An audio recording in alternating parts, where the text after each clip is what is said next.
Hello everybody, this is Fernando for the latest Cryptids and Monsters video. Alright, let's go ahead and let's continue chapter 2 from the wonderful Occult Investigator, Real Cases from the Files of X Investigations book by Bob Johnson. Chapter 2 is titled Norma Vasquez's Afterlife Detective, and when we last left, things were leading up to a seance, something that was going to happen between all of the main parties and essentially try to communicate with the other side. So interesting stuff. So in this case, we'll focus on part 2 involving chapter 2, and then I'll give my own thoughts and opinions on it afterward. So let's go ahead and let's continue this chapter. The following Friday evening, when Savannah and I arrived at Norma's apartment, the statues of at least a dozen Catholic saints were eerily illuminated by tall red and yellow candles in glass containers on the kitchen table. The flickering flames lent the statues' faces the illusion of expression, a fitting atmosphere, I thought, for the otherworld events that were about to unfold. Norma offered us refreshments, but we were eager to get right to work. Our group assumed the standard seance positions, holding hands in a circle around the kitchen table. The room was dark except for the candlelight, and there was a faint odor of breakfast cooking mixed with the smoky scent of the candles.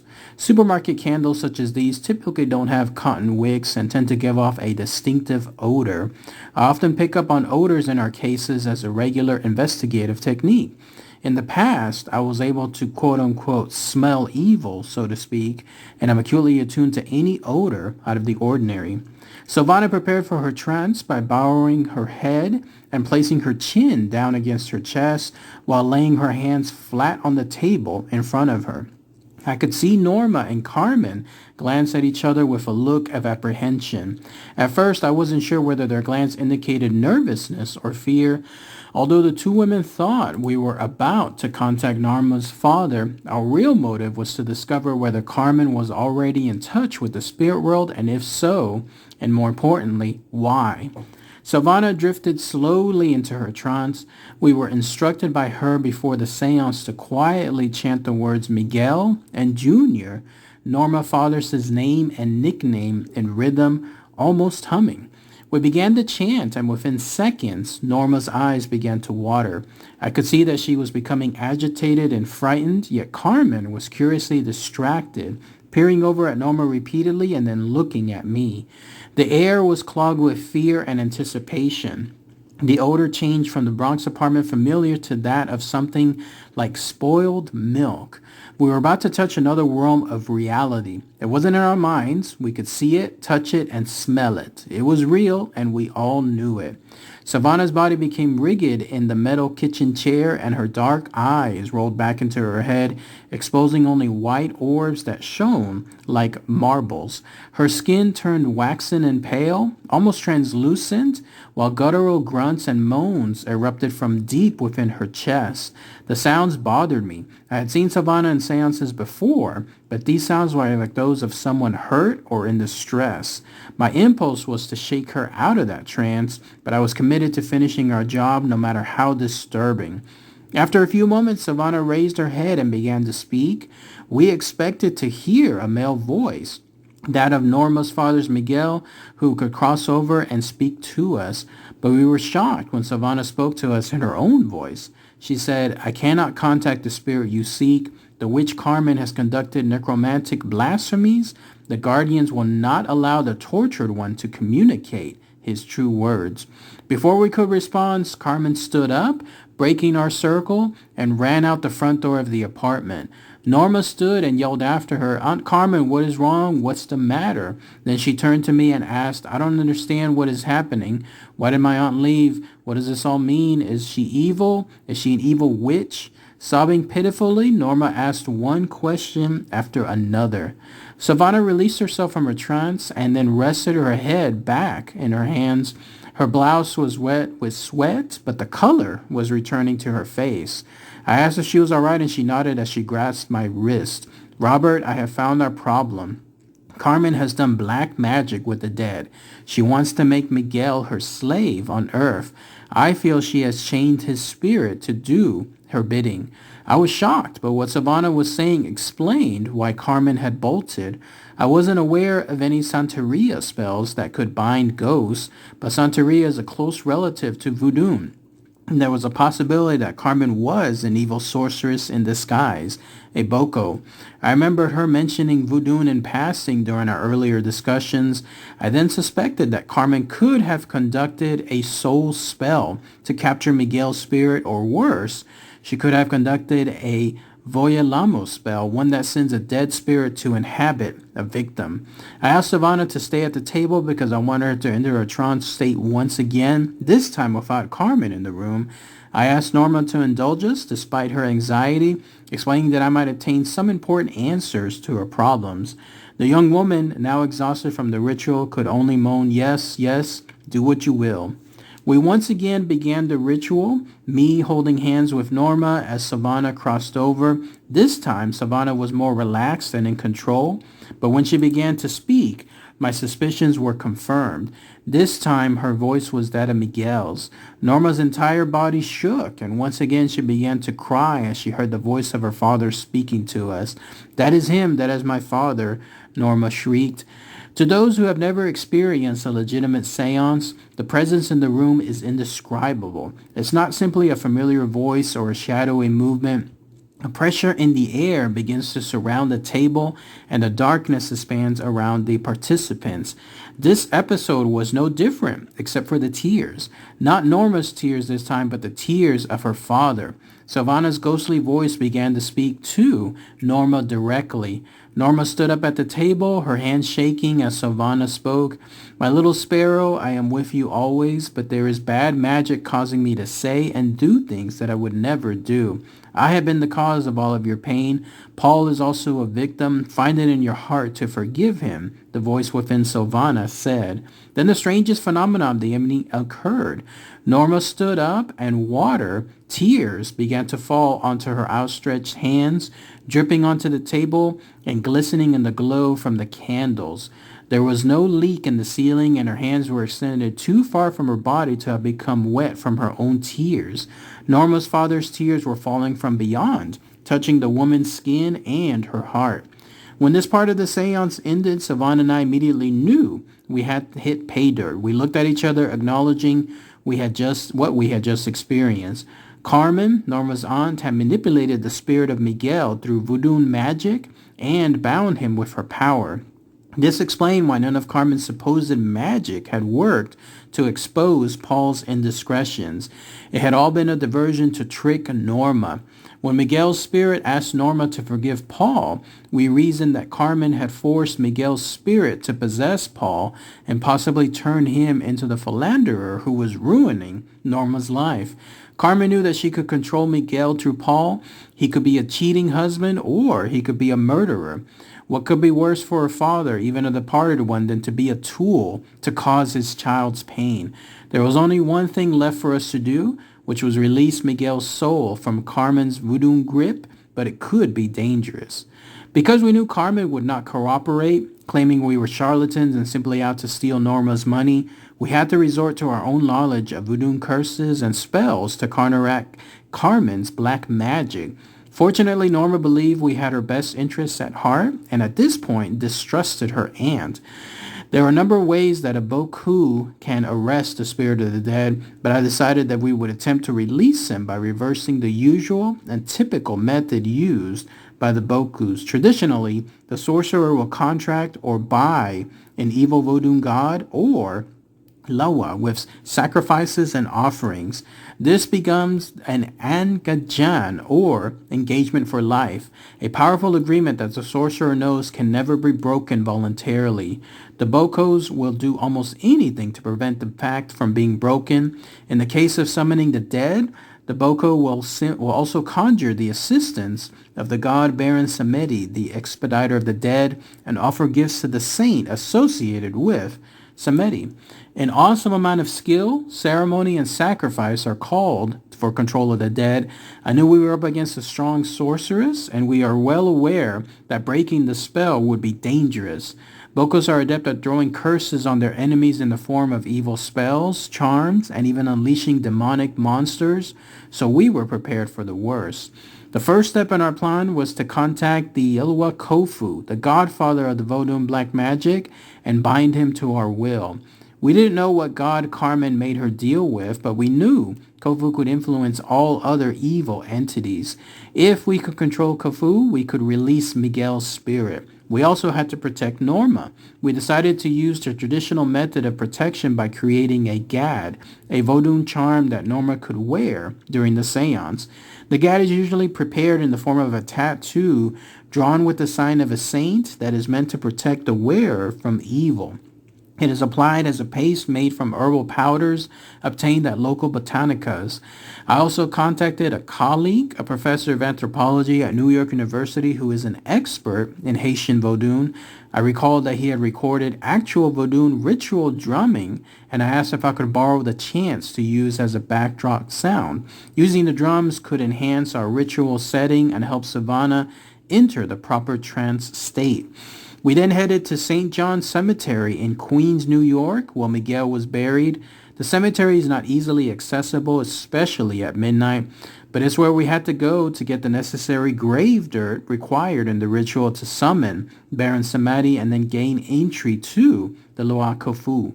The only good thing about the evil Loa is that they can be bought with gifts and sacrifices, and although they usually require lifelong devotion, the right price, usually in the form of information about a Boku with whom they already do business, it can still sway them to do your bidding.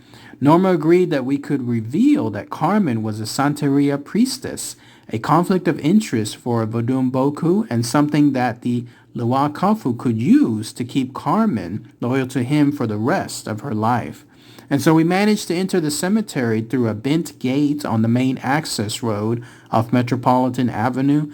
Although Norma had given us the exact location of Miguel's grave, finding the exact spot in such a large cemetery at night with just a flashlight was quite a chore and potentially a criminal act. Savannah was complaining of the cold. She always opts to dress sexy rather than warm. I was more concerned about disturbing the dead, but we both agreed that the excursion was creepy, and the sooner we got out of there, the better.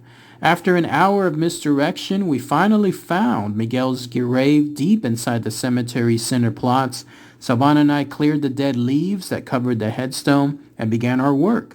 We dug a small hole at the foot of the headstone. The ground was surprisingly soft for early December in New York City, so we were able to dig deep enough to get the requisite grave dirt from at least a foot down. I dug the hole wide enough to insert my hand and then thrust it into the damp earth. As I fished around, I was pleasantly surprised to smell the fresh earth, not decay, as I envisioned Miguel's spirit smiling at our work. When my arm was into the grave up to my elbow, I grabbed a handful of dirt and then brought it to the surface, half expecting a corpse's hand to grab for me. Savannah was pleading with me to hurry, again complaining about the wind and concerned that we would be caught. The cold night winds were indeed blowing all through our adventure, but the second I had the dirt at the surface and deposited it into our plastic baggie, the wind suddenly stopped and the night became calm. Savannah's mood suddenly changed and she said calmly, "Miguel's spirit is pleased." Our exorcism began the very next evening. Norma, Savannah, and I were again seated at Norma's kitchen table. The procedure was to anoint Norma with the protective gad, summon Baron Samedi, and ask him for entry to Loa Kofu, whom we would bind to do our bidding by offering him knowledge of Carmen's dual allegiances. And so with the voodoo drone magic in the background, we prepared Norma for the ritual by having her read a standard Catholic prayer bought from the local botanica and written specifically for Saint Radegonde, the counterpart of Samedi.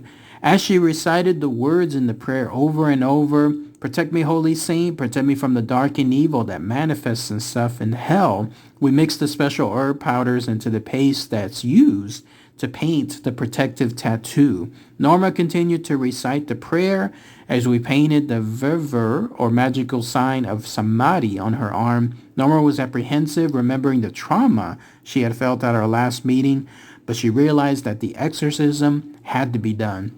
Savannah was no stranger to voodoo ritual, having spent years in Haiti as a research assistant, so she knew how to enter the special altered state required to be the conduit to contact Kofu. I reminded her that if she sensed any trouble, she should exit that state immediately. I suspected that Carmen was casting spells against us, so if we let our guard down and became vulnerable, the spirits could enter our lives and wreak havoc. Savannah nodded to me, closed her eyes, and then entered her trance state within seconds with the help of the pounding drum recordings. And so with Norma's protective god complete and Savannah in her trance, we were ready to contact Samadhi. I offered traditional sweet and wines to Samadhi as an ice-breaking booty until I was sure Savannah had made the connection. The drums continued, and although Norma was protected, she appeared to be in a trance as well. Focusing on the ceiling of her kitchen and swaying to the beat of the drums. I was the only one in the room at this point who was in a normal state of consciousness, and I realized I had to overcome any fears of the unknown in order to complete our work. I felt fine until Savannah began to groan.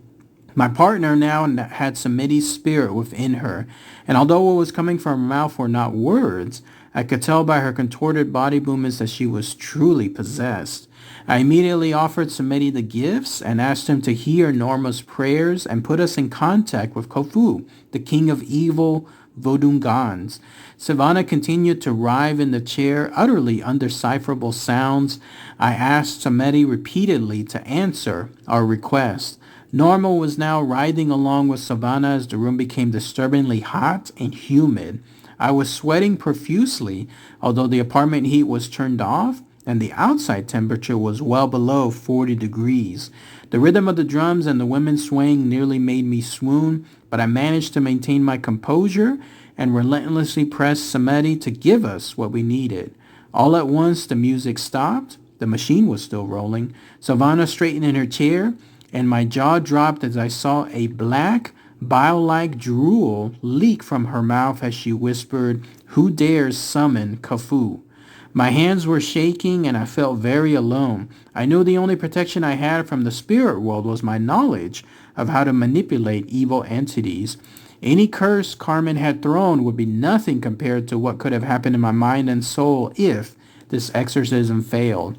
I challenged Kofu immediately, saying that I was aware of his Boku Carmen and that I had information about her that he needed, and Savannah asked, "What is this knowledge?"